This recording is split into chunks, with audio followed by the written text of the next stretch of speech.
मला पाहिजे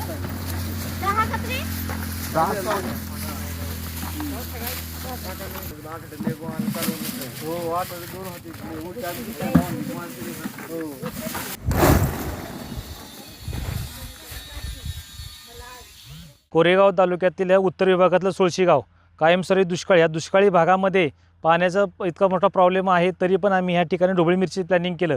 मी ढोबळी मिरचीचं 2 एकराचं प्लॅनिंग केलं आहे. आता जर बघितलं तर 5 महिने झालं प्लॉट चालू आहे. 5 महिन्यामध्ये जवळपास 150 टन उत्पादन निघालेलं आहे. अजून 2 महिने प्लॉट चालेल, अजून 60-70 टन उत्पादन, 200 सव्वा 200 टन उत्पादन एवढ्या दुष्काळी परिस्थितीने निघालेलं आहे. अक्षरशः 70 ते 75 रुपये दर होता, सरासरी मला 50 रुपये दर सापडलेला आहे आता.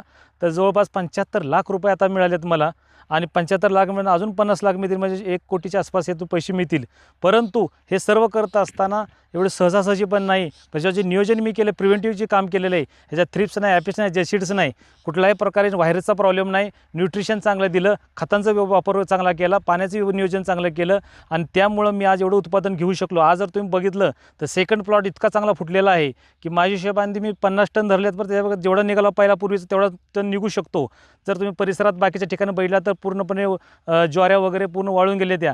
मग एवढं पाणी कशा पद्धतीने नियोजन केलं तर मी शेततळ्याच्या माध्यमातून शेती करून हे नियोजितबद्ध शेती केल्यामुळं एवढं कमी पाण्यामध्ये पाणी कमी वापरण्यासाठी मी पेपर मल्चिंग केला, ड्रिप इरिगेशन सिस्टम उभी केली. त्यानंतर काही ऑर्गॅनिक मटेरियल येतं की त्याच्यामध्ये पाणी ठेवण्याची कॅपॅसिटी त्यामध्ये जास्त असते, त्याच्यामध्ये 50% पाण्याची बचत होते. म्हणजे इतकं व्यवस्थित जर नियोजन केलं तर आपण करोडो रुपये कमवू शकतो. पण त्यासाठी आपलं नियोजन, त्यासाठी पिकाची माहिती आणि प्रिव्हेंटिव्ह काम जर केलं तर एवढ्या मोठ्या प्रमाणामध्ये सहजासहजी उत्पादन निघू शकतं. त्यासाठी मनापासून काम करणं गरजेचं आहे.